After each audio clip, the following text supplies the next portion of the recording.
ان اللہ وملائکتہ یصلون علی النبی یا ایہا الذین آمنوا صلوا علیہ وسلموا تسلیما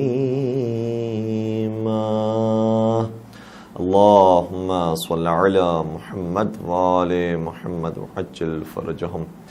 اعوذ باللہ من الشیطان الرجیم. بسم اللہ الرحمن الرحیم. الحمد للہ رب العالمین والصلاة والسلام علی اشرف الانبیاء والمرسلین وخاتم النبیین سیدنا و مولانا ابی القاسم محمد. اللہم صل علی محمد وآل محمد وعجل فرجہم وعلى أهل بيته الطيبين الطاهرين المعصومين المظلومين ولعنة الله على أعدائهم أجمعين. أما بعد فقد قال الله تبارك وتعالى في محكم كتابه المجيد وفرقانه الحميد. بسم الله الرحمن الرحيم. أفمن كان مؤمنا كمن كان فاسقا لا يستوون. درود پڑھ دیجئے محمد و آل محمد پر. اللهم صل على محمد وآل محمد وعجل فرجہم. شب 21 رمضان مبارک کی مناسبت سے آج ہم نے قرآن کریم کی اس آیت کی تلاوت کا شرف حاصل کیا. دعائے کمیل میں بھی حضرت امیر کائنات نے اس آیت کے حصے کو دعا میں جگہ دی، اور ظاہر سی بات ہے کہ وہ دعا بھی حقیقت میں مولا متقیان کی دعا ہے کہ جو جناب کمیل کے نام سے معروف ہے. اور ایسے بہت سارے کار خیر ہیں کہ جو ائمہ علیہم السلام نے حقیقت میں خود انجام دیے ہیں لیکن دوسروں کے نام سے معروف ہو گئے. دعائے ابو حمزہ الصومالی مولا سید سجاد کی دعا ہے، لیکن ابو حمزہ الصومالی کے نام سے معروف ہے چونکہ ان صحابی نے یہ دعا سنی تھی اور پھر ہم تک پہنچائی. اسی طریقے سے بہت سارے کنویں ایسے ہیں کہ جو مولا متقیان نے کھودے تھے اور چشمے مولا متقیان نے جاری کیے تھے، لیکن کسی کا نام عین ابی نیزر پڑا اور کسی کا نام عین نولح پڑا. یہ سارے وہ افراد ہیں کہ جو میرے مولا کے غلام تھے لیکن چونکہ شریک تھے کام کے اندر، اس لیے ان کے نام سے چشمے منسوب ہو گئے. تو بہت سارے ائمہ علیہ السلام کے کام ایسے ہیں کہ جس میں خود ان کا اپنا نام نہیں ہے لیکن کام حقیقت میں مولا متقیان کا یا اہل بیت اطہار السلام کا ہے. اس آیت میں جسے ابھی ثناء کلام میں آپ کی بیان کیا، اس میں بھی گویا اسی نقطے کی طرف اشارہ کیا جا رہا ہے کہ افمن کان مؤمنا کمن کان فاسقا لا یستوون. کیا مؤمن کی برابری کوئی فاسق کر سکتا ہے؟ کبھی بھی یہ دونوں برابر نہیں ہو سکتے. مؤمن مؤمن ہے اور فاسق فاسق ہے. جب عام مؤمن کی برابری کوئی فاسق نہیں کر سکتا تو کیا امیر المؤمنین کی برابری کوئی فاسق کر سکتا ہے؟ کیا کل ایمان کی برابری کوئی فاسق کر سکتا ہے؟ عام مؤمن کی برابری کے بارے میں قرآن نے کہا ہے کہ یہ برابری نہیں کر سکتے. جب کوئی سلمان کے برابر نہیں ہو سکتا، جب کوئی ابو ذر کے برابر نہیں ہو سکتا، جب کوئی مقداد کے برابر نہیں ہو سکتا، مالک اشتر کے برابر نہیں ہو سکتا، کمیل کے برابر نہیں ہو سکتا، میثم تمار کے برابر نہیں ہو سکتا، تو کیا ان کے مولا اور آقا امیر کائنات امیر المؤمنین حضرت علی ابن ابی طالب صلی اللہ علیہ وسلم کے برابر ہو سکتا ہے؟ ممکن نہیں ہے. اور کسی نے کیا خوب کہا کہ نبی کے بعد تو رہبر بنا دیے لیکن کہیں غدیر سا ممبر ملے تو لے آؤ. کیا کہنے، نبی کے بعد تو رہبر بنا دیے لیکن کہیں غدیر سا ممبر ملے تو لے آؤ. علی کی بات بڑی، علی تو مولا ہے، جواب حضرت قمبر ملے تو لے آؤ. درود پڑھ دیجئے محمد و آل محمد پر.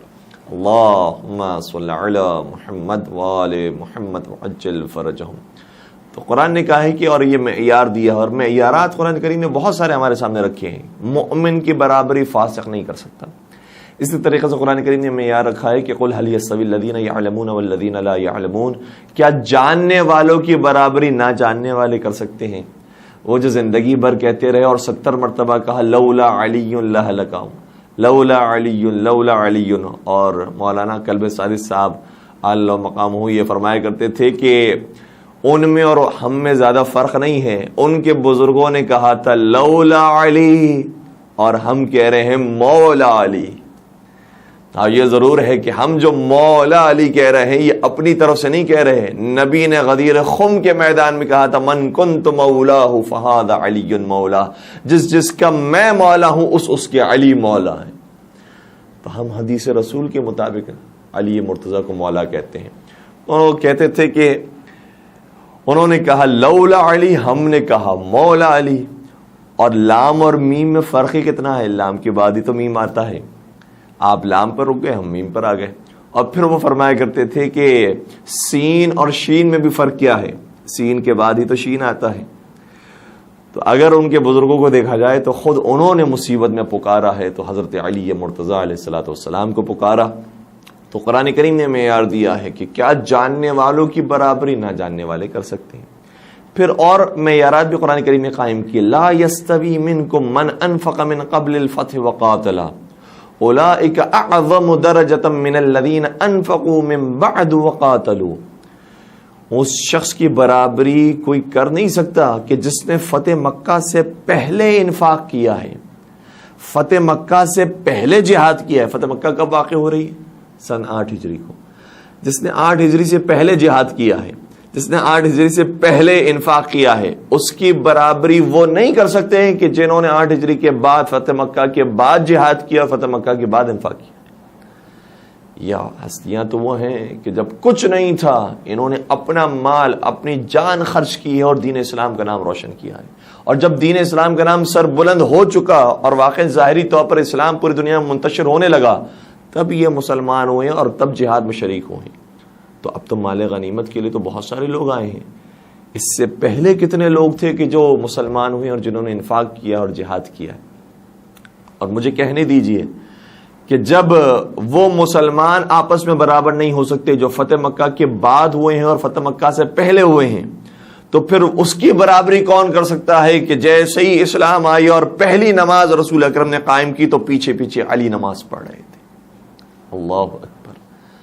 المستدرک علی الصحیحین کے اندر یہ روایت موجود ہے، اور اس کتاب کے بارے میں ہم پہلے بھی گزارش کر چکے ہیں کہ حاکم نیشاپوری نے، جو بہت بڑے محدث حدیث شناس اہل سنت سے ان کا تعلق ہے، انہوں نے یہ کتاب لکھی اور اس نیت اور ارادے کے ساتھ لکھی ہے کہ وہ معیارات جو امام بخاری اور امام مسلم نے قائم کیے ہیں اپنی حدیث میں صحیح قرار دینے کے لیے، اسی معیار کے مطابق یہ احادیث بھی صحیح ہوتی ہیں، لیکن اپنی کتاب میں اسے نقل نہیں کیا. تو امام بخاری کو نقل کرنا چاہیے تھا، امام مسلم کو نقل کرنا چاہیے تھا، ہو سکتا ہے تو ان تک یہ روایات نہ پہنچی ہوں تو ہم ان تک پہنچا دیتے ہیں اور اپنی کتاب میں جگہ دیتے ہیں کہ جو ان کے اسٹینڈرڈ کے مطابق پوری اترتی ہے. اور اس کتاب میں انہوں نے یہ روایت لکھی کہ جناب ابن عباس نے فرمایا لعلی اربع خصال لیست لاحد، علی مرتضیٰ کو 4 ایسی فضیلتیں حاصل ہوئی ہیں جو کسی اور کو حاصل نہیں ہوئی. اس میں سب سے پہلی فضیلت کون سی؟ یہی فضیلت ہے، هو اول عربی واعجمی صلی مع رسول اللہ صلی اللہ علیہ وسلم. وہ پہلے عربی اور عجمی شخص تھے، پہلے تھے اور کوئی نہیں تھا جب نبی نماز پڑھا رہے تھے علی نماز پڑھ رہے تھے. اللہ اکبر. کیا کہنے کہ جنہوں نے اس وقت لبیک یا رسول اللہ کا نعرہ بلند کیا ہے. آج کہنا بڑا آسان ہے اور آج مختلف مفادات کی وجہ سے کہنا آسان ہے، لیکن حقیقت میں حق کو مانتے ہوئے، نبی کو نبی تسلیم کرتے ہوئے اگر کسی نے لبیک یا رسول اللہ کا نعرہ بلند کیا ہے تو اس کا نام علی مرتضیٰ ہے. اور اسی لیے دعوت ذوالعشیرہ میں سب کے ہاتھ نیچے رہے، کوئی نبی اکرم کی رسالت کو ماننے والا نہیں تھا. اگر کسی کا ہاتھ بلند ہوتا ہے تو ابو طالب کے شیر علی ابن ابی طالب کا بلند ہوتا ہے. اور 3 مرتبہ اپنے ہاتھوں کو بلند کیا اور کہا کہ یا رسول اللہ میں آپ کی نصرت کروں گا، آپ کی حمایت کروں گا، آپ کی مدد کروں گا. تو نبی نے بھی ارشاد فرمایا پھر میرے بعد تم میرے وزیر ہوگے، میرے وصی ہوگے، میرے جانشین ہوگی اور امت کے امام ہوگے. یہ اسی وقت سے اعلان ہو گیا. اسی لیے تو ہم کہتے ہیں کہ عشیر سے لے کر غدیر تک نبی بار بار سمجھاتے رہے کہ میرے بعد اگر تمہارا کوئی حاکم ہے تو کوئی اور نہیں، امیر کائنات امیر المؤمنین حضرت علی ابن ابی طالب صلی اللہ علیہ وسلم.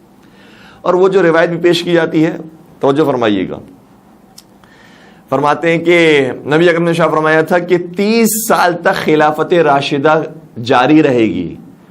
تو یہ جو خلافت راشدہ ہے، ہم بھی کہتے ہیں 30 سال تک خلافت راشدہ جاری رہے گی، لیکن کس کی خلافت؟ 30 سال تک حضرت علی مرتضیٰ کی بلا فضل خلافت راشدہ جاری رہے گی. اور اس کے بعد امام حسن کی خلافت راشدہ، اس کے بعد امام حسین کی خلافت راشدہ. یہ حقیقت میں خلفاء اور راشدون ہیں. یہ وہ ہستیاں ہیں کہ جو واقعا ہدایت یافتہ بھی ہیں اور ہدایت دینے والی بھی ہیں. یہ مہدی بھی ہیں، یہ ہادی بھی ہیں، ہدایت یافتہ بھی ہیں، ہدایت دینے والے بھی ہیں. تو 30 سال تک حقیقت میں میرے مولا کی امامت کا زمانہ تھا، 30 سال تک حقیقت میں میرے مولا کی حکومت اور خلافت کا زمانہ تھا. تو عرض کرنے کا مقصد یہ ہے کہ پہلے انسان کی جنہوں نے سب سے پہلے نبی اکرم کے پیچھے نماز پڑھی، سب سے پہلے ایمان لے کر آ گئے. اس کے بعد فرماتے ہیں وَهُوَ الَّذِي كَانَ لِوَاؤُهُ فِي كُلِّ زَحْفٍ، اور عجیب بات یہ ہے کہ کوئی بھی جنگ ہوتی، مسلمان پھر بہت سے آ گئے تھے، لیکن ہر جنگ میں علم دیا جاتا تو حضرت علی مرتضیٰ کو دیا جاتا تھا. آئے ہائے، علم ہمیشہ حضرت علی کے ہاتھ میں ہوتا، چونکہ اگر علم گر گیا تو سارے لشکر کے حوصلے پست ہو جائیں گے، اور اگر علم کھڑا رہا تو لشکر کے حوصلے بلند. وہ جس نے لشکر کے حوصلوں کو بلند کیا ہے اسے علی مرتضیٰ کہتے ہیں. اس کے بعد تیسری بات انہوں نے بیان کی والذی کان والذی صبر نفسہ یوم المعراج، اور یہ علی وہ ہیں کہ جنہوں نے جنگ احد کے میدان میں یقیناً شجاعت کا اور استقامت کا اظہار کیا تھا. جب سب کے قدم اکھڑ گئے تھے تو علی کے قدم جمے رہے. جنگ احد میں کوئی ساتھ دینے والا نہیں تھا سوائے حضرت علی مرتضیٰ کی. اور آخری بات بیان کی والذی غسلہ وادخلہ قبرہ، اور علی ہی وہ آخری شخص بھی ہوں گے اور آخری شخص تھے کہ جنہوں نے نبی اکرم کو غسل دیا ہے اور ان کو سپرد لحد کیا ہے. تو پہلی نماز سے لے کر آخری غسل و کفن تک دیکھ لیجئے، کوئی مقام ایسا نظر نہیں آئے گا کہ جہاں نبی علی کے ساتھ نہ ہو. پہلی نماز ہو تو نبی علی کے ساتھ ہیں، پہلی ہجرت ہو تو نبی علی کے ساتھ ہیں، پہلی جنگ ہو تو نبی علی کے ساتھ ہیں، یا یوں کہوں کہ علی نبی کے ساتھ ہیں، پہلی صلح ہو تو علی نبی کے ساتھ ہیں، اور آخری حج ہو تو علی نبی کے ساتھ ہیں، اور آخری موقع اور غسل و کفن ہو اور سپرد لحد کرنا ہو تو علی نبی کے ساتھ. وہ جس کی ساری زندگی نبی کے ساتھ گزر گئی، نبی کی آنکھ بند ہوتے ہی اسے خلافت سے دور کر دیا گیا. اللہ اکبر. جبکہ میرے مولا امیر کائنات حضرت علی ابن ابی طالب صلی اللہ علیہ وسلم شاہ فرماتے ہیں کہ کوئی آیت ایسی نہیں ہے کہ جس کے بارے میں میں نہ جانتا ہوں کہ یہ کہاں نازل ہوئی ہے اور کب نازل ہوئی ہے. صبح کے وقت نازل ہوئی ہے یا رات کے وقت نازل ہوئی ہے، یا مسجد میں نازل ہوئی ہے یا بازار میں نازل ہوئی ہے. میں جانتا ہوں کہاں نازل ہوئی ہے، اور یہ بھی جانتا ہوں کہ کس کے بارے میں نازل ہوئی ہے. اس لیے اگر جاننا چاہتے ہو تو مجھ سے سوال کرو، سلونی قبل ان تفقدونی. اللہ اکبر. تو حضرت علی مرتضیٰ یہ جو معیارات قرآن کریم نے قائم کیے ہیں کہ جس نے فتح مکہ سے پہلے انفاق کیا اور جہاد کیا اس کا مقام اور ہے، تو جس نے ہجرت سے پہلے مکہ میں رہ کر انفاق کیا ہو اور مکہ میں رہ کر جہاد کیا ہو، اس کے ایمان کا کیا کہنا، اس کا ایمان کتنا بلند ہے. اور پھر کچھ اور معیارات بھی قرآن کریم نے دیے ہیں. السابقون السابقون اولئک المقربون، جو سبقت اختیار کرنے والے ہیں ان کا کیا ہی کہنا، وہ تو ہر معاملے میں سبقت اختیار کر رہے ہیں.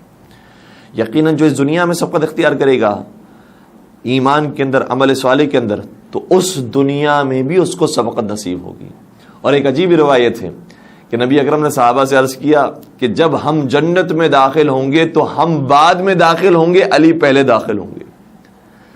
جو کہتے ہیں کہ آپ بڑا غلو کرتے ہیں تو خود اس روایت میں دیکھیے، غلو ہم نہیں کرتے، ہم تو وہ کہتے ہیں جو نبی نے فرمایا ہے. تو نبی نے ارشاد فرمایا کہ علی مجھ سے پہلے جنت میں داخل ہوں گے. صحابہ نے عرض کیا یا رسول اللہ یہ کیسے ممکن ہے کہ آپ بعد میں تشریف لے جائیں، علی آپ سے پہلے تشریف لے جائیں، یہ کیسے ہو سکتا ہے؟ کہ تمہیں نہیں معلوم، اس دنیا میں جب علی کو ہم نے علمدار بنایا ہے تو علمدار ہمیشہ آگے آگے چلتا ہے، دنیا پیچھے چلتی ہے. علی وہاں پر بھی علمدار ہوں گے، میرا پرچم علی کے ہاتھ میں ہوگا، علی آگے آگے ہوں گے، میں پیچھے پیچھے ہوں گا. اللہ اکبر. تو صحیح ہے کہ مالک کل جہاں اور مولائے کل جہاں جو نبی اکرم کو بنایا ہے پروردگار عالم نے، وجہ تخلیق کائنات بنایا ہے، جنت و جہنم کے وجہ تخلیق کائنات بنایا ہے، اور جن کے صدقے سے یہ پوری کائنات خلق ہوئی ہے، وہ یہ کہہ رہے ہیں کہ اے قسیم الجنت والنار تمہیں آگے آگے ہونا ہے، تمہارا رسول تمہارے پیچھے پیچھے ہوگا. رسول اکرم نے اس طریقے سے مولا متقیان کے فضائل کو بیان کیا. اور ایک عجیب روایت یہ بھی ہے، ایک مرتبہ صحابہ کے مجمع میں عرض کیا کہ فرمایا کہ اے علی تمہیں معلوم ہے کہ تمہیں کچھ فضیلتیں ایسی حاصل ہوئی ہیں جو مجھے بھی حاصل نہیں ہوئی. اللہ اکبر. نبی اکرم کا یہ کیا انداز ہے بیان کرنے کا فضائل کو. ورنہ اگر انسان کو تھوڑی سی بھی کچھ فضیلت مل جاتی ہے، فوقیت حاصل ہو جاتی ہے، تو کہتا نہیں میں سب سے افضل ہوں، میں سب سے بہتر ہوں. فرماتے اس مقام پر کہ کچھ چیزیں ایسی ہیں جو تمہیں حاصل ہوئی ہے وہ مجھے بھی حاصل نہیں ہوئی. ان میں سب سے پہلی چیز یہ ہے کہ جیسا سسر تمہیں ملا ہے ویسا سسر مجھے بھی نہیں ملا. ہائے ہائے ہائے، بتا دیا کہ جیسا سسر علی کا ہے ویسا کسی کا نہیں. پھر فرمایا جیسی ساس تمہیں حضرت خدیجہ کی صورت میں ملی ہے ویسی ساس کسی اور کو نہیں ملی، حتیٰ مجھے بھی نہیں ملی. اللہ. پھر آگے شاہ فرمایا اے علی جیسی زوجہ تمہیں ملی ہے ویسی زوجہ مجھے بھی نہیں نصیب ہوئی. فاطمہ زہرا سلام علیہ کا مقام مرتبہ اس قدر بلند ہے. حضرت میر انیس آل اللہ مقاموں نے یہی تو فرمایا تھا کہ شمس الضحیٰ علی ہے تو بدر الدجا ہے یہ، شمس الضحیٰ علی ہے تو بدر الدجا ہے یہ، وہ جسم ہے تو جان و دل مصطفیٰ ہے یہ، عبد خدا ہے وہ تو کنیز خدا ہے یہ، بحر سخا ہے وہ تو گوہر بے بہا ہے یہ. پھر کہتے ہیں کہ عابد ہیں، حق پرست ہیں، خوشخو ہیں، نیک ہیں. عابد ہیں، حق پرست ہیں، خوشخو ہیں، نیک ہیں، دونوں خدا کے فضل سے رتبے میں ایک ہیں. درود پڑھ دیجئے محمد و آل محمد. اللہم صلی علی محمد و آل محمد وعجل فرجہم. تو جیسی زوجہ اے علی تمہیں نصیب ہوئی ہے ویسی زوجہ تو مجھے بھی نہیں ملی. اور آگے شاہ فرماتے ہیں اے علی جیسی اولاد اور جیسے بیٹے تمہیں نصیب ہوئے ہیں ویسے بیٹے مجھے بھی نصیب نہیں ہوئے. حسن و حسین کی جیسے بیٹے، اور وہ بیٹے کہ جس کو نبی نے اپنا بیٹا کہا ہے. روایت کا جملہ یہ ہے، نبی اکرم شاہ فرماتے ہیں کہ ان اللہ تبارک و تعالی جعل ذریۃ کل نبی فی صلبہ وجعل ذریتی فی صلب علی بن ابی طالب. فرمایا کہ پروردگار عالم نے ہر نبی کی ذریت اور ان کی اولاد کو ان کے صلب میں قرار دیا ہے، لیکن میری اولاد کو علی ابن ابی طالب کے صلب میں قرار دیا. یہ علی کے بیٹے نہیں، نبی کے بیٹے ہیں. اسی لیے تو جنگ صفین کے میدان میں نہج البلاغہ میں جملے موجود ہیں کہ جب امام حسن اور امام حسین بہت آگے آگے جا کر جنگ فرما رہے تھے اور صف اول تک پہنچ گئے تو میرے مولانا نے فرمایا جا کر روکو حسنین کو کہو کہ وہ ذرا پیچھے آ جائیں، کہیں ایسا نہ ہو کہ نسل نبی اکرم منقطع ہو جائے. نہیں فرمایا کہ میری نسل، فرمایا نبی کی نسل منقطع نہ ہو جائے. اللہ اکبر. یہ علی کو شرف اور فضیلت حاصل ہوئی کہ نبی کے بیٹے بھی ہیں تو وہ بھی علی مرتضیٰ کے ذریعے نبی کو نصیب ہو رہے ہیں. اور پھر اس سے یہ بھی پتہ چلتا ہے کہ جو یہ کہتے ہیں کہ حسن مجتبیٰ کا مزاج تھوڑا سا نرم تھا، سلو پسند تھے، حسین بہت جنگجو تھے، نعوذ باللہ، حسن و حسین کے کردار میں فرق ڈالنے کی کوشش کرتے ہیں. تو دیکھ لیں جب جنگ صفین کا مارکہ آیا ہے تو جس صف میں حسین نظر آتے ہیں اسی صف میں حسن نظر آتے ہیں، بلکہ حسن مجتبیٰ پہلے نظر آتے ہیں، حسین سید الشہداء ان کے پیچھے پیچھے نظر آتے ہیں. امام حسن امام حسین میں کوئی فرق نہیں ہے. اور یہ بھی پتہ چل گیا کہ امام حسن اور امام علی کے مزاج میں ہی فرق نہیں ہے.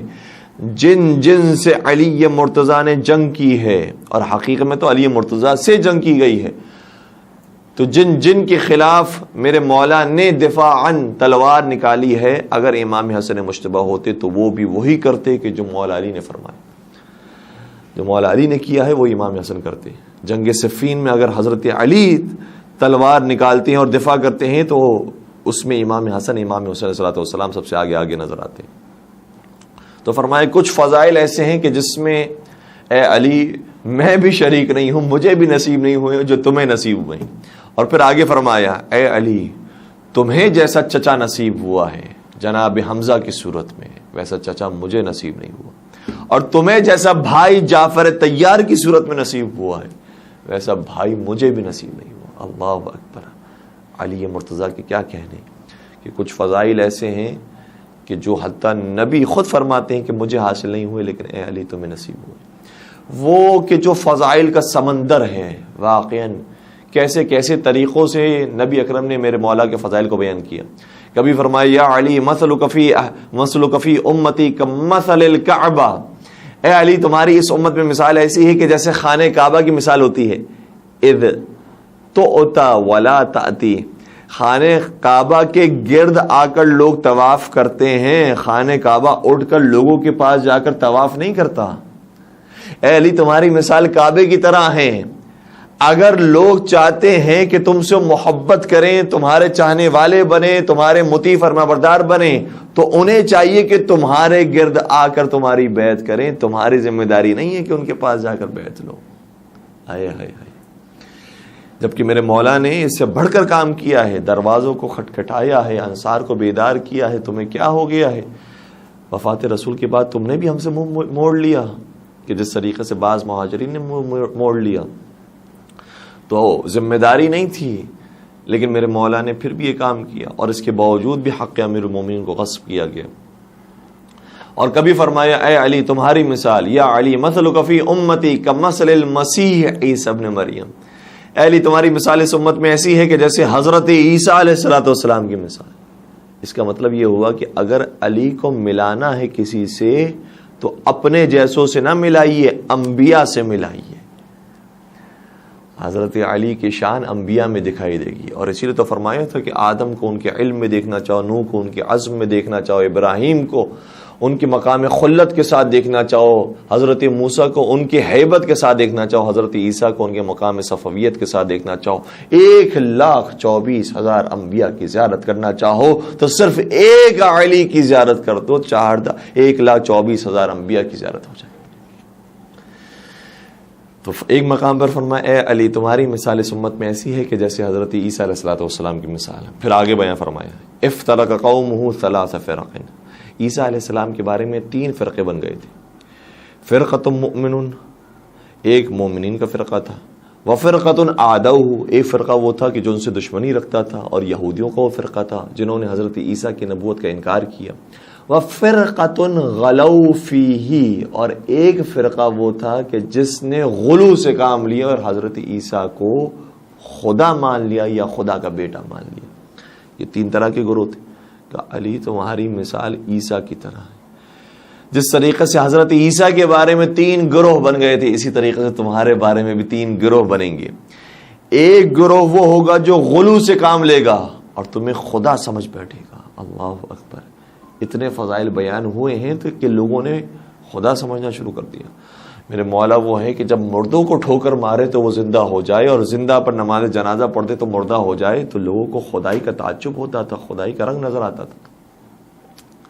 لیکن حقیقت یہ ہے کہ میرے مولا نے جتنے یہ معجزات دکھائے ہیں، جتنے یہ کرامات دکھائی ہیں، سب اذن الہی کے ساتھ. کیونکہ علی ید اللہ بھی ہے، علی عین اللہ بھی ہیں، علی لسان اللہ بھی ہیں، علی اذن اللہ بھی ہیں، اور علی نفس رسول بھی ہیں، علی جنب اللہ بھی ہیں.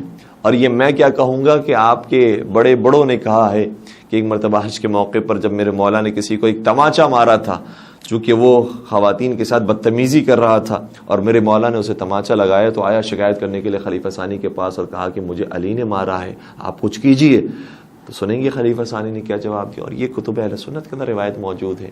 خلیفہ ثانی نے جواب دیا لقد رآک عین اللہ وضربک ید اللہ، تجھے اللہ کی آنکھ نے دیکھا ہے، اللہ کے ہاتھ نے مارا ہے. ہائے ہائے ہائے، نعرہ حیدری یا علی یا علی. تو میرے مولا کی شان ہم آپ کی خدمت بیان کر رہے تھے کہ حضرت علی مرتضیٰ نے اپنی مرضی سے کے مطابق کام نہیں کیا. یہ وہ ہیں کہ جو رضا الہی کے مطابق کام کیا کرتے ہیں. تو کبھی حضرت عیسیٰ علیہ السلام سے تشبیہ تھی، اور اس لیے لوگوں نے سمجھا کہ علی مرتضیٰ بھی خدا ہیں. خدا نہیں ہے، خدا کے نمائندے ہیں. علی مرتضیٰ سے بڑھ کر نمازی کون ہے؟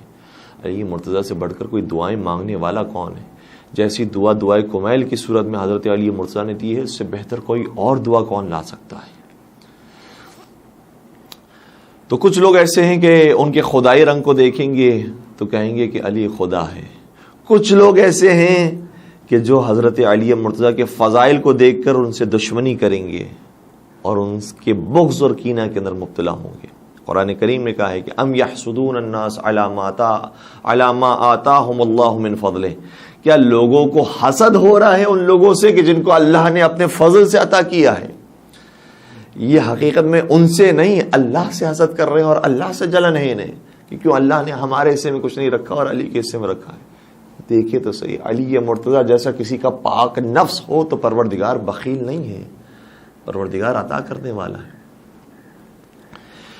تو کچھ لوگ ایسے ہوں گے جو بغض اور کینے کی وجہ سے علی مرتضیٰ کا انکار کریں گے، ان کی امامت کا انکار کریں گے. تو دو گروہ ہو گئے. کچھ لوگ ایسے ہیں کہ جو آپ کو خدا مانیں گے، کچھ لوگ ایسے ہیں کہ جو آپ کو ولی خدا بھی نہیں مانیں گے. اور ایک فرقہ ہوگا فرقۃ مؤمنون، ایک مؤمنین کا فرقہ ہوگا جو آپ کو نہ صرف ولی خدا مانے گا، وصی رسول خدا مانے گا، امام برحق مانے گا. پیغمبر ارشاد فرماتے ہیں وہ دونوں گروہ جہنم میں جائیں گے، یہ ایک گروہ وہ ہوگا جو جنت میں جائے گا. درود پڑھ دیجئے محمد وآل محمد پر. اللہم صل علی محمد وآل محمد وعجل فرجہم. تو میرے نبی نے کبھی حضرت علی مرتضیٰ کو حضرت عیسیٰ علیہ السلام سے تشبیہ دی، اور خود میرے نبی نے یہ ارشاد فرمایا ہے اے علی میں تمہارے فضائل کو ذرا کم بیان کرتا ہوں، میں تمہاری فضیلتوں کو ذرا کم بیان کرتا ہوں، اس کا اظہار کم کرتا ہوں، اس لیے کہ مجھے خوف ہے تمہارے بارے میں اسی چیز کا کہ جس چیز کا حضرت عیسیٰ علیہ السلام کے بارے میں خوف تھا اور جو کام ہوا، اس لیے میں تمہارے فضائل کو ذرا کم بیان کرتا ہوں. ورنہ اگر میں نے تمہارے حقیقی فضائل کو بیان کیا تو یہ امت تمہارے پیروں سے لگنے والے کنگروں کو اپنے سروں پر رکھیں گے اور اسے متبرک سمجھیں گے. اگر میں نے تمہارے حقیقی فضائل کو بیان کیا تو تمہارے قدموں کی خاک ان کی آنکھوں کا سرما ہو جائے گی. اتنے فضائل ہیں اے علی ابن ابی طالب آپ کی. لیکن اتنے فضائل ہونے کے باوجود اور اتنی تشبیہات دینے کے باوجود کبھی یہ فرمایا کہ مولا علی کی مثال کعبے کی طرح ہے، کبھی فرمایا حضرت عیسیٰ کی طرح ہے، کبھی فرمایا حضرت ہارون علیہ السلام کی طرح ہے، کبھی فرمایا جس طرح سے قرآن میں سورہ توحید کی مثال ہے اسی طریقے سے علی مرتضیٰ کی اس امت میں مثال ہے. 3 مرتبہ سورہ توحید کی انسان تلاوت کرتا ہے تو پورے قرآن کا ثواب ملتا ہے. اسی طریقے سے اے علی جو تم سے 3 انداز سے محبت کرے گا تو اس کا ایمان کامل ہو جائے گا. اگر وہ زبان سے بھی تم سے محبت کرے، اگر اس کے دل میں بھی تم سے محبت ہو، اور اگر اس کا کردار بھی تمہاری محبت کے مطابق ہو تو اس کا پورا ایمان مکمل ہو جائے گا. اللہ اکبر. کتنی پیاری احادیث ہے اور کتنے انسان کو شوق دلاتی ہے کہ ہم واقعا مولا متقیان سے ایسی محبت کریں کہ زبانی محبت بھی ہو، قلبی محبت بھی ہو اور عملی محبت بھی ہو. تو انسان کا کیا کہنا ہے، بیڑا پار ہے پھر انسان کا. تو اے علی تمہاری مثال سورہ توحید کی طرح ہے. اگر کوئی 3 مرتبہ سورہ توحید پڑھتا ہے تو پورے قرآن کا ثواب ملتا ہے. اگر تم سے 3 انداز سے محبت کرے گا تو پورا ایمان اسے ہم نصیب کریں گے. تو مختلف انداز سے سمجھاتے رہے. اور بھی بہت مختلف باتیں، لیکن میں اپنی بات کو آگے بڑھانا چاہوں گا کہ میرے مولا کو کبھی شب جمعہ سے اور جمعے کے دن سے نسبت دی گئی کہ جس طرح جمعے کا دن سردار ہے تمام دنوں کا، اسی طریقے سے اے علی تم سارے امت کے سردار ہو. فرمائے اے علی تمہاری مثال جبرائیل کی طرح ہے، جس طریقے سے جبرائیل سید الملائکہ ہے اسی طریقے سے تم سید الاولیاء ہو. کبھی فرمایا کہ تمہاری مثال رمضان کی طرح ہے، جس طریقے سے رمضان کے مہینے کی الگ اہمیت اور فضیلت ہے اسی طریقے سے تمہاری اہمیت اور عظمت الگ ہے باقی انسانوں سے. اور کبھی فرمایا اے علی تمہاری مثال شب قدر کی طرح ہے. اللہ اکبر. آج کی رات شب قدر میں سے ایک ممکنہ شب قدر کی رات ہے. یہ رات وہ ہے کہ جو حقیقت میں علی مرتضیٰ ہی ہیں اور ان کی معرفت اور ان کی محبت اور ان کی ولایت. شب قدر جس طرح سے ساری راتوں کے اوپر فضیلت رکھتی ہے اسی طریقے سے حضرت علی مرتضیٰ سارے انسانوں کے اوپر فضیلت رکھتے ہیں. لیکن اس ملعون نے، اس قاتل نے اسی شب کا انتخاب اس لیے کیا، اور وہ کہا گیا ہے نا، کسی نے کیا خوب کہا کہ کربلا میں نعرہ تکبیر کے ساتھ کٹا شبیر کا سر مگر نعرہ تکبیر کے ساتھ، کاٹا شبیر کا سر مگر نعرہ تکبیر کے ساتھ. تو نواز رسول کو بھی شہید کر رہے ہیں، ذبح کر رہے ہیں، لیکن نعرہ تکبیر کے ساتھ. وہ جو فروعی مسائل ہیں وہ تو معلوم ہے کہ اللہ اکبر کب کہنا چاہیے اور نماز کی اہمیت کیا ہے، جو فروعی اور جزئی مسائل ہیں یہ تو معلوم ہے، لیکن جو اصلی اور بنیادی عقائد ہیں اس سے انسان غافل. تو اسی طریقے سے کچھ لوگوں نے شب قدر کا انتخاب اس لیے کیا تھا، 3 افراد کہ جنہوں نے یہ ارادہ کیا تھا کہ ہم مختلف جو بڑے بڑے سران مسلمانان ہیں ان کو قتل کریں گے، جس میں حاکم شام بھی، عمرو عاص بھی اور مولا متقیان بھی تھے. تو اس میں مولا متقیان کو جو شہید کرنے والا ہے اس نے انتخاب اسی لیے کیا تھا شب قدر کا کہ شب قدر میں اعمال کا ثواب زیادہ ہو جاتا ہے، کتنے عقل کے اندھے تھے، اور کیا دین کو یہ سمجھے تھے کہ دین کے چھوٹے چھوٹے مسائل پر عمل کریں گے، جو اصلی بنیادی مسئلہ ہے من کنت مولاہ فاز علی مولا، اس کو فراموش کر دیا۔ میرے نبی نے شاہ فرمایا یا علی انت منی بمنزلۃ ہارون من موسیٰ الا انہ لا نبی بعدی، اے علی تمہاری مثال میرے نزدیک ایسی ہی ہے کہ جیسی ہارون علیہ السلام کی مثال جناب موسیٰ علیہ السلام کے لیے تھی۔ کیا علی کے لیے نہیں فرمایا تھا علی مع الحق والحق مع علی یدور حیثما دار، علی حق کے ساتھ ہے، حق علی کے ساتھ ہے، اور حق وہاں جاتا ہے جہاں علی جاتے ہیں۔ کیا نہیں فرمایا تھا علی مع القرآن والقرآن مع علی، علی قرآن کے ساتھ ہے، قرآن علی کے ساتھ ہے۔ کیا نہیں فرمایا تھا الحسن والحسین سیدا شباب اہل الجنہ وابوہما خیر منہما؟ یہ سنن ابی داؤد کے اندر بھی ظاہراً یہ روایت موجود ہے، سنن ابن ماجہ کے اندر، کہ حسن و حسین جوانان جنت کے سردار ہیں، تو ان کے بابا جان ان دونوں سے افضل ہیں۔ یہ جو بنیادی مسائل تھے اور بنیادی بات تھی اس کو فراموش کر دیا۔ اور ایک روایت کا جملہ یہ ہے کہ اگر کوئی عابد عبادت گزار اتنی عبادتیں کرے، اتنی نمازیں پڑھے کہ وہ اوتاد بن جائے، اوتاد کہا جاتا ہے کیل کو، اگر وہ کیل کی طرح باریک اور نازک ہو جائے اور کیل کی طرح اگر دبلا پتلا ہو جائے، اتنی نمازیں پڑھے، اتنی عبادتیں کرے، اور اگر اس کے بعد وہ مزید اتنے سجدے کرے کہ اس کی کمر کمان کی مانند بن جائے، اس کی کمر کمان کی مانند ہو جائے، لیکن اے علی تجھ سے بغض رکھتا ہوگا تو پروردگار اسی شخص کو آتش جہنم میں الٹا پھینک دے گا۔ اللہ اکبر۔ یہ ایک روایت تو نہیں ہے، مختلف انداز سے مختلف روایتیں۔ اگر کسی کو حضرت نوح علیہ السلام کی عمر مل جائے اور وہ سارا سال عبادت کرتے رہے، ساری زندگی عبادت کرتا رہے، دنوں کو وہ روزے رکھتا رہے، راتوں میں وہ نمازیں پڑھتا رہے، اور پھر وہ صفا و مروہ کے درمیان سعی کرتے کرتے شہید ہو جائے، اور وہ جہاد میں ہر جگہ پر شرکت کیا ہوا ہو، حج اس نے متعدد انجام دیے ہوں، عمر اس نے متعدد کیا ہو، اپنا سارا مال کوئی عہد کے برابر ہی کیوں نہ ہو، سب کچھ رائے خدا میں انفاق کر دیا ہو، یہ سارے اس نے نیک کام کیوں، لیکن یہ سب جزئی کام ہیں اس کام کے مقابلے میں۔ کہ اگر یہ سارے کام کیے ہوں لیکن اے علی تجھ سے دشمنی رکھتا ہوں تو پروردگار ان سارے کاموں کے باوجود بھی اسے آتش جہنم میں ڈال دے۔ علی مرتضیٰ کی امامت اور ان کی ولایت کو ماننا اتنا ہے، اور اتنی تاکید نبی اکرم نے شاہ فرمائی تھی، لیکن اس کے باوجود ہمیں روایات کے اندر جا بجا دکھائی دیتا ہے کہ کیسا کیسا بغض پایا جاتا تھا مختلف افراد کے اندر۔ المستدرک علی صحیحین کے اندر، جس کا بھی حوالہ بھی آپ کے خدمت بیان کیا حاکم نشابوری کی کتاب، اسی کتاب کی روایت یہ ہے کہ ایک مرتبہ نبی اکرم کی خدمت میں کوئی خاتون بہترین غذا لے کر آئی، اور اس غذا کا نام بھی لکھا ہوا ہے کہ وہ طائر یا طیر لے کر آئی، پرندہ بہترین انداز سے چاولوں کے اندر ڈھکا ہوا موجود تھا، اور اس کو بہترین طریقے سے پکایا گیا تھا، جس کو آج ہم شاید بریانی بھی کہہ سکتے ہیں۔ تو وہ بہترین کھانا جب نبی اکرم کی خدمت میں آیا تو نبی اکرم نے دعا فرمایا اللہم اعتنی بأحب خلقک الیک والی یأکل معی ھذا الطیر۔ دیکھیں نبی اکرم کبھی بھی اچھا کھانا بھی ہو تو تنہا تناول نہیں فرماتے، ہمیشہ کسی نہ کسی کو اپنے ساتھ رکھتے تھے۔ کوئی بھی کھانا ایسا نہیں ہے کہ جس میں نبی اکرم نے تنہا وہ کھانا تناول کیا ہو، سوائے کچھ خاص استثنائی موارد کے، اور اس کے بھی اپنے فضائل ہیں۔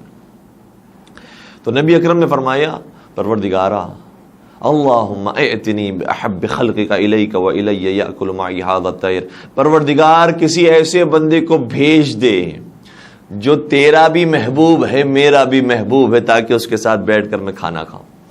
جناب انس بن مالک اس روایت کو بیان کرتے ہیں اور کہتے ہیں کہ جیسے ہی نبی اکرم نے یہ دعائیہ جملہ کہا، میرے دل میں تمنا ہوئی کہ کاش میرے قبیلے کا کوئی شخص آ جائے، کوئی میرا رشتہ دار آ جائے، تو پھر پتہ چلے گا کہ وہ خدا کا بھی محبوب ہے اور مصطفیٰ کا بھی محبوب ہے۔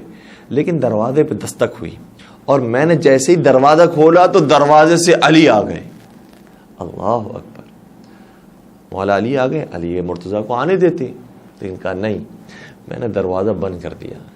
میں نے کہا شاید اتفاقاً ایسا ہوا ہوگا کہ حضرت علی آ گئے، اس لیے دروازہ بند کر دیا۔ پھر میرے نبی نے ہاتھوں کو بلند کیا اور دعا کی اللہم اعتنی بحب خلقک الیک والی یأکل معی ھذا الطیر، پروردگارہ بھیج دے اس کو جو تیرا بھی محبوب ہے میرا بھی محبوب ہے، تاکہ اس کے ساتھ بیٹھ کر میں کھانا کھاؤں۔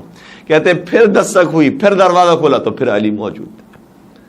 کہ میں نے پھر دروازہ بند کر دیا، اور پھر جب تیسری مرتبہ یہ ہوا نبی اکرم نے پھر دعا فرمائی اللہم ائتنی بأحب خلقک الیک و الی یأکل معی ھذا الطیر. پھر دستک ہوئی, پھر دروازہ کھولا تو پھر حضرت علی مرتضیٰ موجود تھے. پھر میں نے دروازہ بند کرنا چاہا تو علی نے کہا کہ کیا ہوا, مجھے نبی سے ملنے کیوں نہیں دیتے, نبی سے ملاقات کیوں نہیں کرنے دیتے؟ تو انس ابن مالک نے کہا رسول اللہ عنک مشغول, رسول اللہ کسی کام میں مصروف ہے, آپ بعد میں تشریف لائیے گا. اور جب یہ گفتگو ہوئی تو اس کی آواز نبی اکرم تک پہنچ گئی. کہا انس کون ہے دروازے پر, اور جو بھی ہے اس کو بھیج دو. جناب انس یہ کہتے ہیں کہ میں مجبور ہو گیا اور علی مرتضیٰ کے لیے میں نے دروازہ کھول دیا اور نبی اکرم کی خدمت میں علی مرتضیٰ آئے. تم میرے نبی نے ارشاد فرمایا اے علی تمہیں آنے میں اتنی دیر کیوں ہو گئی؟ آئے ہائے ہائے, آنے میں اتنی دیر کیوں ہو گئی؟ کہ یا رسول اللہ میں تو کب سے یہاں پر منتظر ہوں, لیکن انس مجھے آنے نہیں دیتے, انس میرے لیے دروازہ نہیں کھولتے. تو پھر فرمایا اے انس تم نے علی کا راستہ روکا ہے, علی کو میرے پاس آنے نہیں دیا. تو انس ابن مالک مسکرا کر یہ کہتے ہیں کہ یا رسول اللہ آپ نے جب یہ دعا کی تھی نا کہ کوئی ایسا آ جائے کہ جس سے اللہ بھی محبت کرتا ہے اور آپ بھی محبت کرتے ہیں, تو میرا دل چاہا کہ کوئی میرے قبیلے کا آ جائے. نبی اکرم نے اس وقت ارشاد فرمایا اے انس اگر تم اب بھی علی کے لیے دروازہ نہ کھولتے تو پھر میں یہ نہیں کہتا کہ پروردگار اس کو بھیج دے جو تیرا بھی محبوب ہے اور میرا بھی محبوب ہے تاکہ اس کے ساتھ بیٹھ کر کھانا کھاؤں, بلکہ میں نام علی لے کر یہ دعا کرتا پروردگار تو علی کو بھیج دے تاکہ میں اس کے ساتھ بیٹھ کر کھانا کھاؤں. اللہ اکبر اللہ اکبر. مل کے درود پڑھ دیجئے محمد وآل محمد پر اللہم صلی علی محمد وآل محمد وعجل فرجہ. تو اس سے پتہ چلتا ہے کہ رسول اکرم بار بار فرماتے رہے دیکھو علی مرتضیٰ کے فضائل کی کوئی برابری نہیں کر سکتا, لیکن پھر بھی لوگوں نے کوشش کی کہ کسی طریقے سے اپنے افراد کو شامل کر لیا جائے, اپنے لوگوں کو شامل کر لیا جائے. اور امام احمد ابن حنبل کا یہ تجزیہ ہے, جو اتنے بڑے محدث ہیں اور بہرحال ایک پورے فرقے حنبلی کے وہ امام ہیں, بانی ہیں, انہوں نے یہ فرمایا احادیث کو دیکھنے کے بعد, اور کیا کمال کا جملہ ہے. شاہ فرماتے ہیں کہ ما رویا لأحد من اصحاب رسول اللہ من الفضائل الصحہ ما رویا لعلی ابن ابی طالب.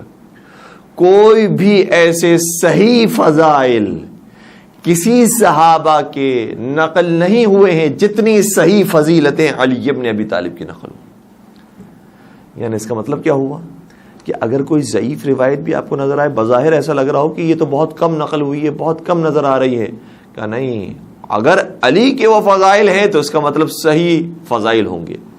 چونکہ میرے مولا کے فضائل کو بہت چھپانے کی کوشش کی گئی. ابن ابی الحدید معتزلی نے پورا ایک تجزیہ پیش کیا اور حالات کو پیش کیا, چونکہ بہت بڑے مورخ تھے.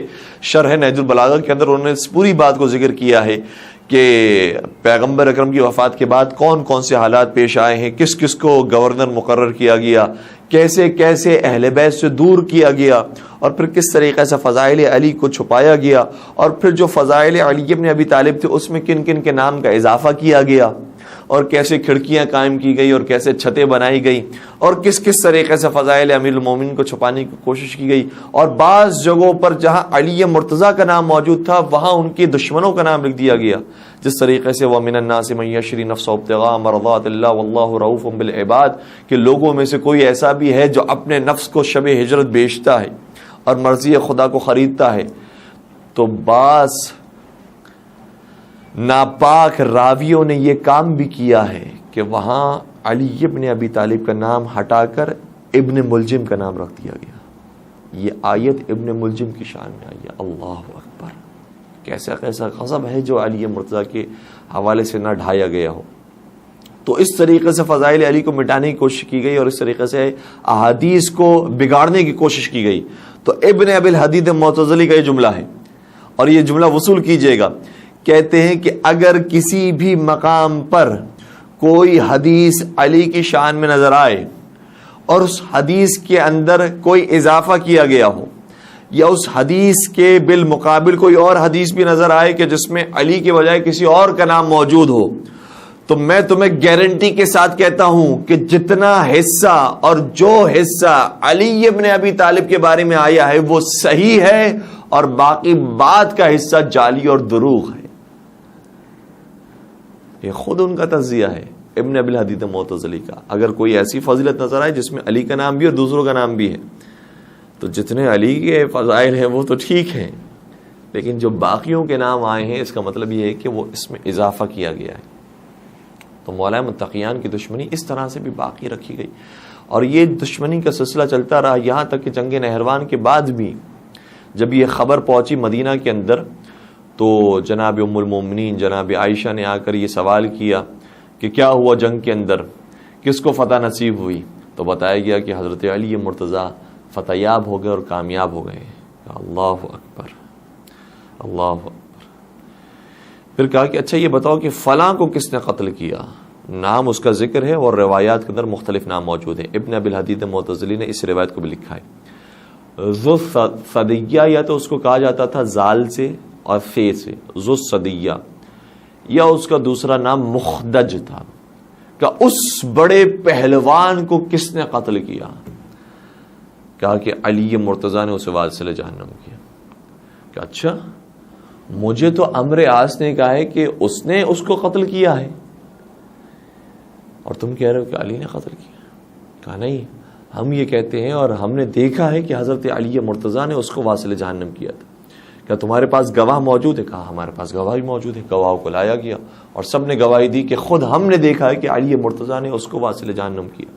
اچھا ٹھیک ہے ٹھیک ہے، آپ تشریف لے جائیے، آپ چلے جائیں. انہوں نے کہا کہ نہیں، کوئی چھوٹی بات تو نہیں ہوگی کہ اس کے لیے آپ نے ہمیں سب کو بلایا اور سب سے پوچھا. تو کیا کوئی آپ نے اس سلسلے میں رسول اللہ کی حدیث سنی تھی؟ ہائے ہائے ہائے ہائے، کہ کیا کوئی رسول اللہ کی حدیث سنی تھی؟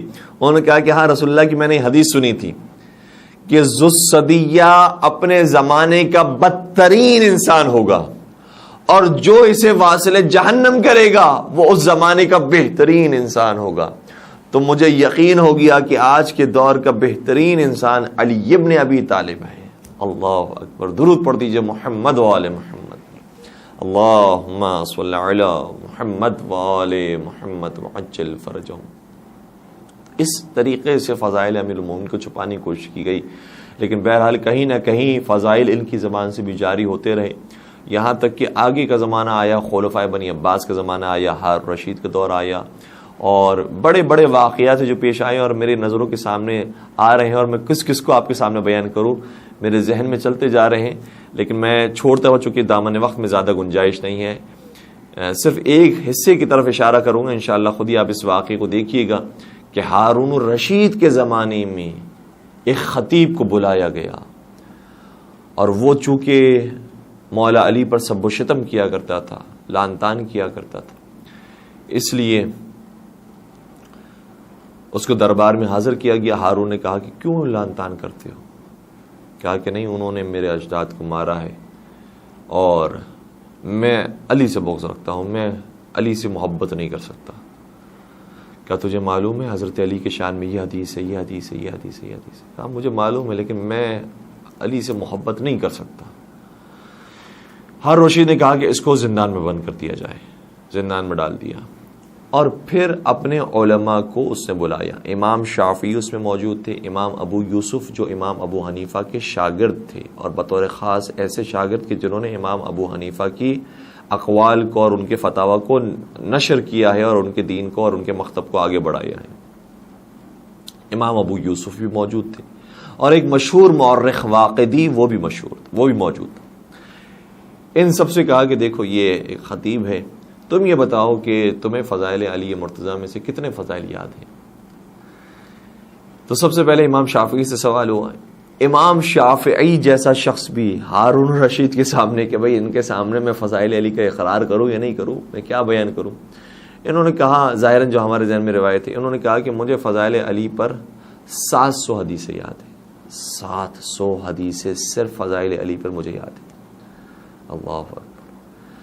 ہارون رشید کہتا ہے بس آپ کو 700 حدیثیں یاد ہیں؟ امام ابو یوسف سے سوال کیا آپ کو کتنی حدیثیں یاد ہیں؟ انہوں نے فرمایا مجھے علی ابن ابی طالب کی شان میں 30,000 حدیثیں یاد ہیں، جن میں سے 15,000 مستند ہیں، 15,000 مرسلہ ہیں. یہ اب ایک حدیثی ٹرم ہے کہ جس کی تفصیل ہے میں نہیں جانا چاہتا. پھر بیان کیا کہ پھر سوال کیا یہ بتاؤ واقعی تمہیں کتنی حدیثیں یاد ہیں؟ انہوں نے کہا مجھے بھی اتنی حدیثیں یاد ہیں کہ جتنی ابو یوسف کو یاد ہیں، یعنی ان کو بھی 30,000 حدیثیں معلوم ہیں، جن میں سے 15,000 مستند ہیں کہ جس کے راوی موجود ہے، سند موجود ہے، اور باقی مرسلہ احادیث ہیں کہ جن کے راوی تو موجود نہیں ہے لیکن ہمیں معلوم ہے کہ یہ حدیث نبی اکرم نے مولا علی کی شان میں بیان کی۔ انہوں نے کہا کہ ٹھیک ہے، آپ کو یہ جو احادیث یاد ہے اچھی بات ہے، لیکن ایک علی کی فضیلت ایسی ہے جو میں نے کتابوں میں پڑھی نہیں بلکہ اپنی آنکھوں سے دیکھی ہے، اور وہ میں تمہیں بتانا چاہتا ہوں۔ اور کہا کہ پھر لے کر آؤ اس خطیب کو، اور اسی خطیب کو لے کر آئے، اور جب اس کو لے کر آئے تو کیا دیکھا کہ اب انسان نہیں ہے جس کو لایا جا رہا ہے بلکہ کتا ہے کہ جس کو لایا جا رہا ہے۔ کہ اسی زندان میں جس زندان میں اس انسان کو بند کیا تھا جو خطیب تھا، 3 دن نہیں گزرے کہ اس کا چہرہ مسخ ہو گیا اور یہ کتے کے اندر تبدیل ہو گیا ہے، اس کا سارا بدن انسانوں جیسا ہے، اس کی شکل کتے جیسی ہے۔ یہ خود وہ شخص ہے کہ جو بغض امیر المومنین میں مبتلا تھا، تو پروردگار نے اس کا چہرہ مسخ کر دیا۔ امام شافعی بلند ہو کر کہنے لگے ہاں یہ مسخ شدہ انسان ہے، لہٰذا اس کو فوراً یہاں سے دور لے کر جاؤ، کیونکہ مسخ شدہ انسان کے اوپر خدا کا عذاب نازل ہوتا ہے، کہیں ایسا نہ ہو کہ ہمارے اوپر عذاب آ جائے، اس لیے اسے لے کر جاؤ اور اسی زندان میں بند کر دو۔ جیسے ہی اسے زندان میں لے کر گئے اور بند کیا ہے، وہیں پر عذاب الہی نازل ہوا اور وہ زندان ٹوٹ گیا اور برباد ہو گیا۔ یہ وہ فضیلت ہے کہ جنہوں نے اپنی آنکھوں سے دیکھی تھی، اور یہ روایتوں کے اندر منقول ہے۔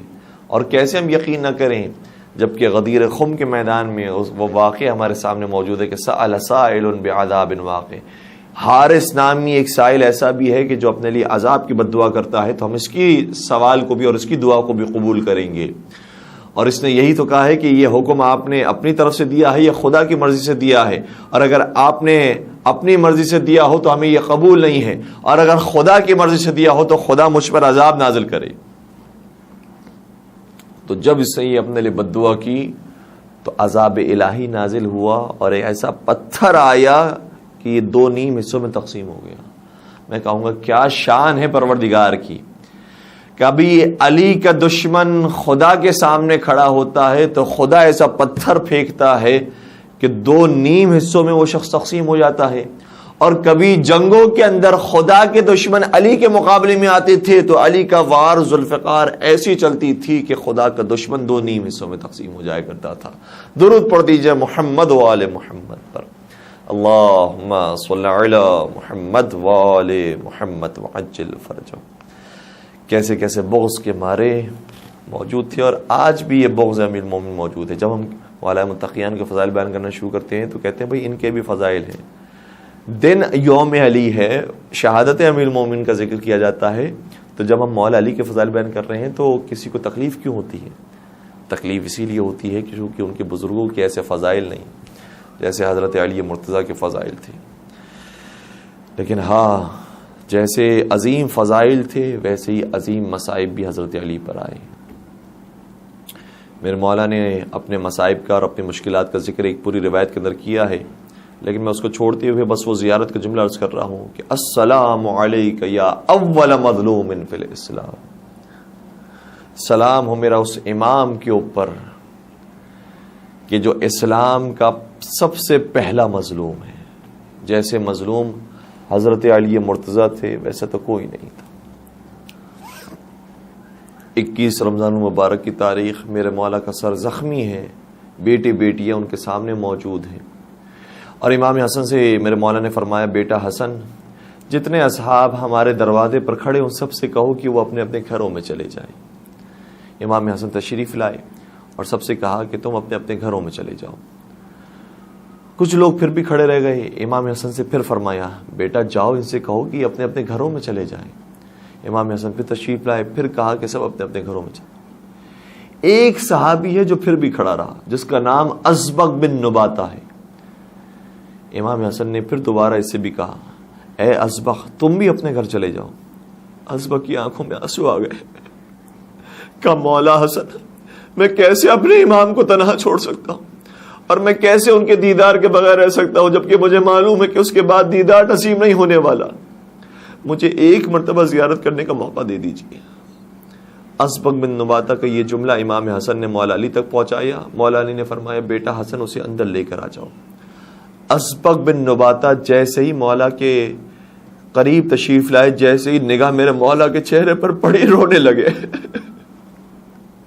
اور اسبغ بن نباتہ یہ روایت بیان کرتے ہیں جیسے ہی میری نگاہ چہرے علی پر پڑی تھی، ان کے سر پر ایک زرد رنگ کی پٹی موجود تھی، لیکن میں سمجھ نہیں پایا کہ خود میرے مولا کا چہرے کا رنگ زیادہ زرد ہے یا وہ پٹی زیادہ زرد ہے۔ اتنا علی مرتضیٰ کا چہرہ زرد ہو چکا تھا، اور میرے مولا ایسے تڑپ رہے تھے کہ کبھی اپنا دایاں پاؤں بائیں پاؤں پر رکھتے ہیں اور کبھی بایاں پاؤں دائیں پاؤں پر رکھتے ہیں، اور پیروں تک یہ زہر کا اثر پہنچ چکا تھا، جو سر سے شروع ہوا تھا اور پیروں تک پہنچ گیا تھا، اور پیر متورم ہو گئے تھے۔ بس میں نے کہا کہ یا امیر المومنین، میں تو آپ کی زیارت کرنے کے لیے آیا ہوں، خدا جانے پھر کب مجھے یہ شرف زیارت نصیب ہو۔ جیسے ہی میں نے یہ کہا تو میرے مولا نے یہ فرمایا اے اسبغ، تم اگر میرے پاس آ ہی گئے ہو تو میں تمہیں رسول اللہ کی حدیث سنانا چاہتا ہوں۔ اور ایسے موقع پر بھی اپنے علم سے فیضیاب کرتے رہے، اور اس موقع پر 2 احادیث بیان کی، اور کہتے ہیں اس کے بعد میں نے کوئی اور حدیث نہیں سنی۔ واقعاً وہ سننے کے قابل ہے، لیکن میں منزل مصائب پر ہوں اس لیے بیان نہیں کر رہا۔ 2 احادیث کو بیان کیا۔ اسبغ کہتے ہیں پھر ہماری حالت بے چین ہو گئی کہ کہیں ایسا نہ ہو کہ اسی کیفیت کے اندر میرے مولا کی شہادت واقع ہو جائے۔ طبیب کو جب بلایا گیا، طبیب نے نبض کو چیک کیا، اور نبض دیکھنے کے بعد کہا انا للہ و انا الیہ راجعون۔ اب کوئی امکان موجود نہیں ہے کہ ہمارے مولا اس دنیا میں باقی رہے۔ اے علی آپ وصیتیں کر لیجئے۔ میرے مولا نے وصیت کرنا تو شروع کی، لیکن یہ بیٹی بیٹیاں وصیت کو کیسے برداشت کریں اور کیسے اپنے سامنے اپنے مولا کو مرتا ہوا دیکھیں۔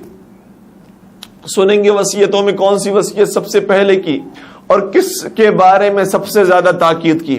وصیت نامے کا کچھ حصہ نہج البلاغہ میں موجود ہے، اور اپنے نوجوان دوستوں سے عرض کروں گا کہ جو نامہ ہے، یعنی وصیت نامہ نمبر 47 نمبر کے وصیت نامے کو دیکھیے تو کچھ حصوں میں جا کر میرے مولا فرماتے اللہ اللہ، خبردار خبردار، ان کا خیال رکھنا، ان کا خیال رکھنا، ان کا خیال رکھنا۔ جو سب سے پہلا جملہ میرے مولا نے فرمایا اللہ اللہ فی الایتام، خدارا خدارا یتیموں کا خیال رکھنا۔ میں کہوں گا یا امیر المومنین، آپ کے چلے جانے سے تو آپ کے بچے یتیم ہو جائیں گے۔ آپ کو کوفے کے یتیموں کی پرواہ ہے، آپ کو دنیا جہاں کے یتیموں کی پرواہ ہے۔ تو میرے مولا نے آگے فرمایا ہاں، یتیموں سے انسان ایسے غافل نہ ہو جائے کہ کبھی تو ان کے لیے کھانے کا انتظام کرے اور کبھی ان سے غافل ہو جائے اور ان کو فراموش کر دے۔ کبھی بھی یتیموں سے غافل نہ ہونا۔ گویا میرے مولا نے فرما دیا جب دنیا کے یتیموں سے غافل نہ ہونا تو میرے یتیموں سے بھی غافل نہ ہونا، حسن و حسین سے غافل نہ ہو جانا، عباس اور محمد حنفیہ سے غافل نہ ہو جانا، زینب ام کلثوم سے غافل نہ ہو جانا۔ میرے مولا کی وصیتیں آہستہ آہستہ آگے بڑھی اور وصیت سنتے رہے، یہاں تک کہ میرے مولا اٹھ کر بیٹھ گئے اور ایک مرتبہ فرمانے لگے اب مجھے لینے کے لیے آ گئے۔ اور کون آ گئے سوال کیا تو فرمایا ھذا اخی جعفر وھذا عمی حمزہ وھذہ فاطمہ سیدۃ نساء العالمین وھذا سیدی و مولا۔ مفہوم روایت آپ کی خدمت بیان کر رہا ہوں۔ فرمانے لگے میرے بھائی جعفر مجھے لینے کے لیے آ گئے، میرے چچا حمزہ مجھے لینے کے لیے آ گئے، اور جنت سے کائنات کی شہزادی فاطمہ زہرا مجھے لینے کے لیے آ گئی، میرے رسول مجھے لینے کے لیے آ گئے۔ رسول اللہ کو آتے ہی دیکھ کر میرے مولا مسکراتے ہیں، لیکن آوازیں بلند ہو گئی الا قد قتل علی المرتضی، الا قد قتل وصی ابن المصطفیٰ، وصی مصطفیٰ مارے گئے، علی مرتضی مارے گئے، اور کوفے کے اندر کوہرام برپا ہو گیا۔ مولا متقیان کا جنازہ اٹھا تو اس چاند سے اٹھا. عزاداروں محسوس کیجئے گا آگے آگے سے جبرائیل اور میکائیل جنازہ اٹھا رہے, پیچھے پیچھے سے حسن و حسین نے جنازے کو کاندھا دیا. یہ جنازہ چلتے چلتے نجف اشرف میں جا کر دفن ہو گیا. میں کہوں گا کائنات کے مظلوم ترین کا جنازہ ہے جو اس طریقے سے کوفہ میں دفن نہ ہو سکا, کہیں نبش قبر نہ ہو جائے, اور 100 سال تک میرے مولا کی قبر کو مخفی رکھا گیا. لیکن مجھے یہ کہنے دیجئے یا امیر المومنین, آپ مظلوم صحیح, لیکن آپ کے جنازے کو اٹھانے کے لیے سیدہ شباب اہل الجنہ موجود ہیں, سید الملائکہ موجود ہے. لیکن کربلا میں اس مظلوم کے جنازے کا میں کیا کروں کہ جن کا جنازہ کربلا کی جلتی ریتی پر پڑا رہا, کوئی اٹھانے والا نہ آیا. اجرکم علی اللہ. اور ایک آخری جملہ جو میں خود مولا کی خدمت میں ہاتھ جوڑ کر عرض کروں گا, مولا آپ مظلوم تاریخ ضرور ہیں, آپ کا جنازہ اور آپ کی قبر کا نشان 100 سال تک مخفی رہا, لیکن ایک اور قبر وہ ہے جس کا نشان آج بھی ہمیں معلوم نہیں. یہ آپ کی زوجہ بنت رسول کی قبر ہے. ہم نہیں جانتے کہ مدینے کے کس گوشے میں فاطمہ زہرا کی قبر آج بھی پوشیدہ.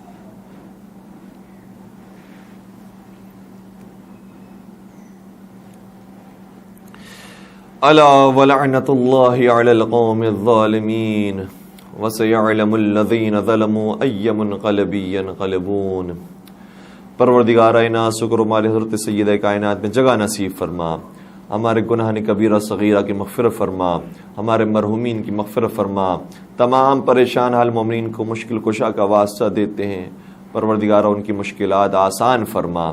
اگر یہ مشکلات ہمارے حق میں بہتر ہیں تو اس پر صبر و شکر کرنے کی توفیق نصیب فرما. پروردگارہ حسنین کریمین کا واسطہ ہے, بے اولاد مومنین کو اولاد صالحہ اور نرینہ نصیب فرما. صاحبان اولاد کو اپنی اولاد کی اچھی تربیت کرنے کی توفیق نصیب فرما. بے روزگار مومن کو برسر روزگار فرما, جو برسر روزگار ہے ان کے رزق میں وسعت و کثرت عطا فرما. پروردگارہ موت کے وقت اور قبر کی پہلی رات مولا مشکل کشا کی زیارت ہم سب کو نصیب فرما. پروردگارہ مولا مشکل کشا کے آخری اور حقیقی وارث حضرت حجت ابن الحسن کے ظہور میں تعجیل فرما. ہمیں ان کے اعوان و انصار عاشقین و محبین میں شمار فرما.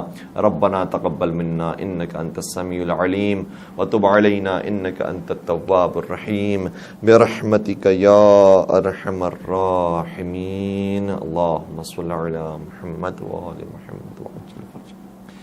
ایک سورہ فاتحہ کی درخواست ہے وہ تمام مرحومین کے جن کے نام مومنین نے کمنٹس کے اندر لکھے ہیں, اور مرحوم لیاقت علی اور ان کے خاندان کے تمام مرحومین اور کل مومن و مومنات کے لیے. رحم اللہ من قرأ الفاتحہ. بسم اللہ الرحمن الرحیم. الحمد للہ رب العالمین الرحمن الرحیم مالک یوم الدین ایاک نعبد و ایاک نستعین اهدنا الصراط المستقيم صراط الذين أنعمت عليهم غير المغضوب عليهم ولا الضالين. بسم الله الرحمن الرحيم. قل هو الله أحد الله الصمد لم يلد ولم يولد ولم يكن له كفوا أحد. بسم الله الرحمن الرحيم. قل هو الله أحد الله الصمد لم يلد ولم يولد ولم يكن له كفوا أحد. بسم الله الرحمن الرحيم. قل هو الله أحد الله الصمد لم يلد ولم يولد ولم يكن له كفوا أحد. اللهم اغفر للمؤمنين والمؤمنات والمسلمين والمسلمات الأحياء منهم والأموات. تابع بيننا وبينهم بالخيرات إنك مجيب الدعوات إنك على كل شيء قدير برحمتك يا أرحم الراحمين. اللهم صل على محمد.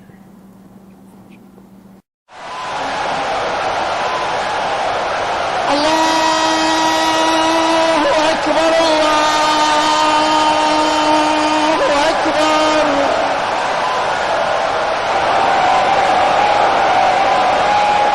أشهد أن عليا ولي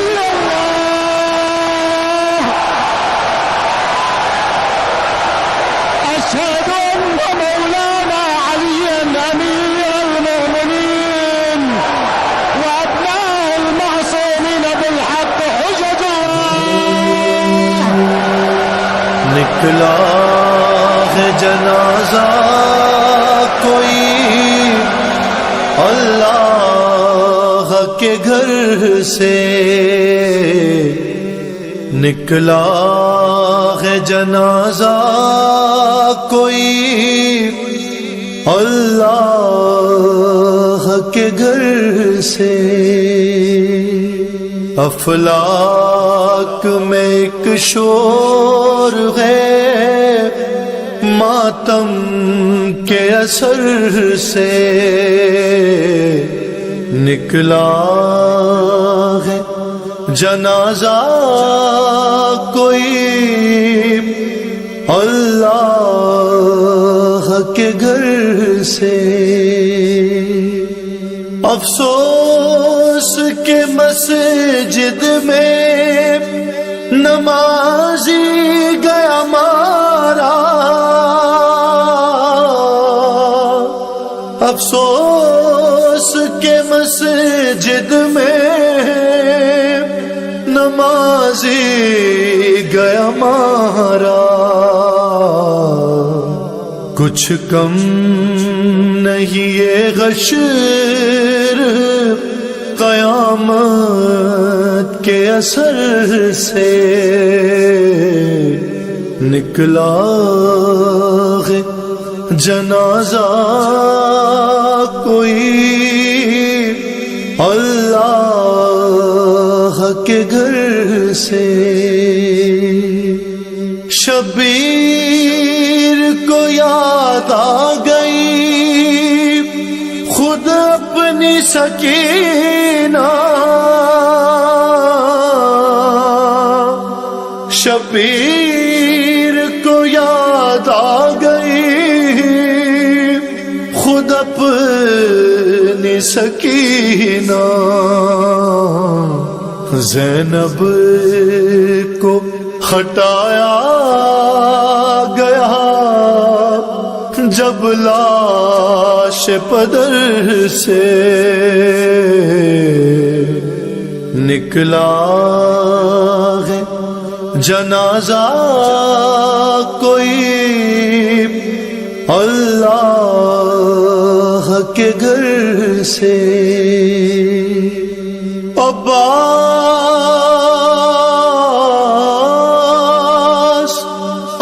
عباس ذرا زینب مضطر سے خبردار،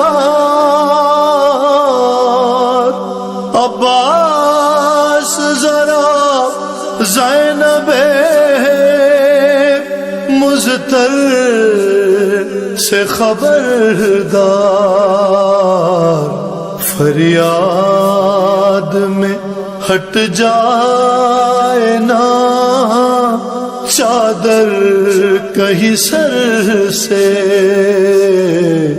نکلا ہے جنازہ کوئی اللہ کے گھر سے۔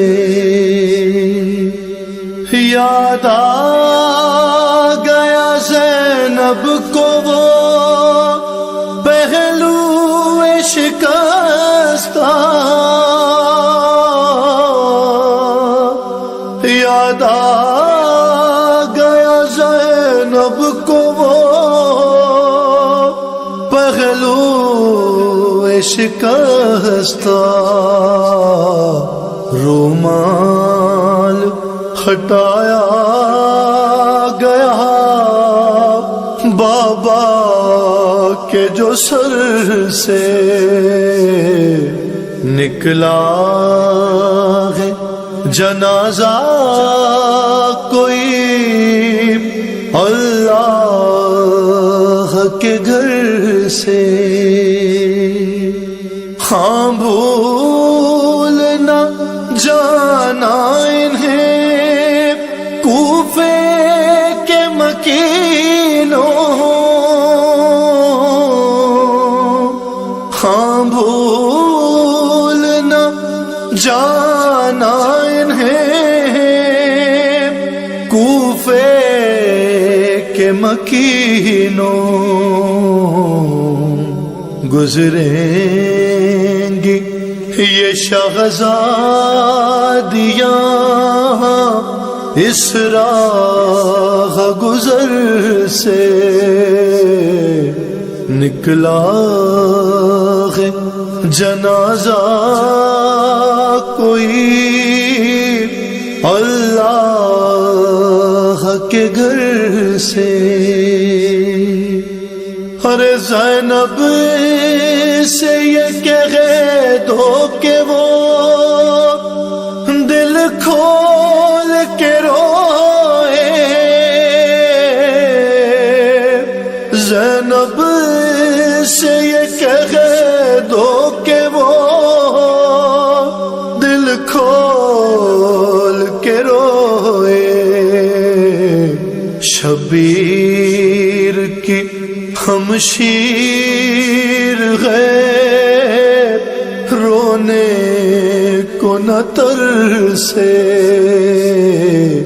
نکلا ہے جنازہ کوئی اللہ کے گھر سے۔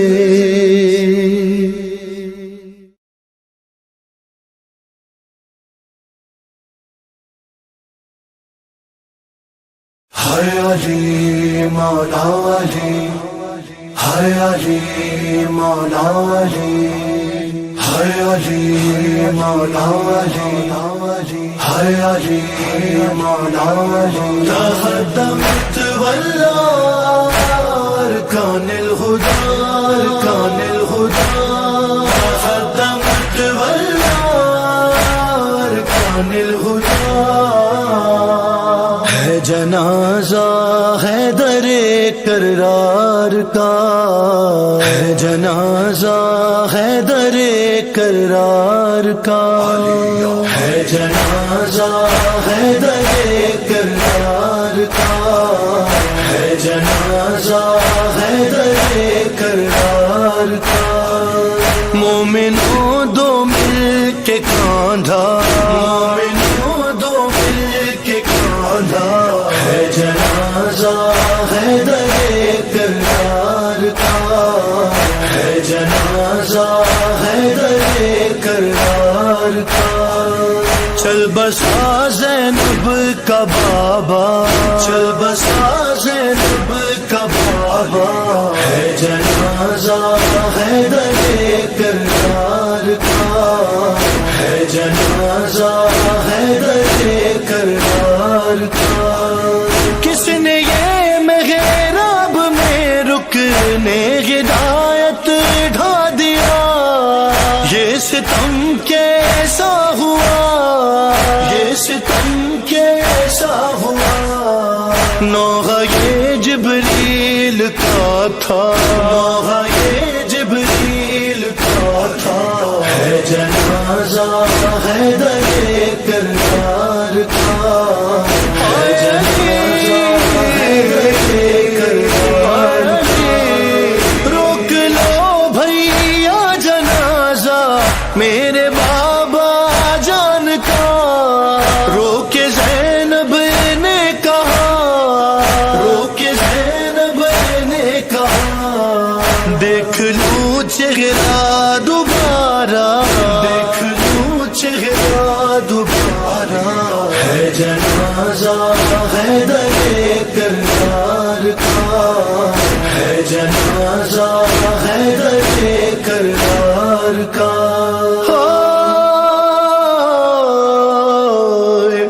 کوئی زینب سے یہ کہہ دے، رو لے جی بھر کر ابھی، اور ساتھ ہیں بھائی سبھی، ہے سلامت تیرا پردہ، ہے سلامت تیرا پردہ، ہے جنازہ حیدر کرار کا، ہے جنازہ حیدر کرار کا۔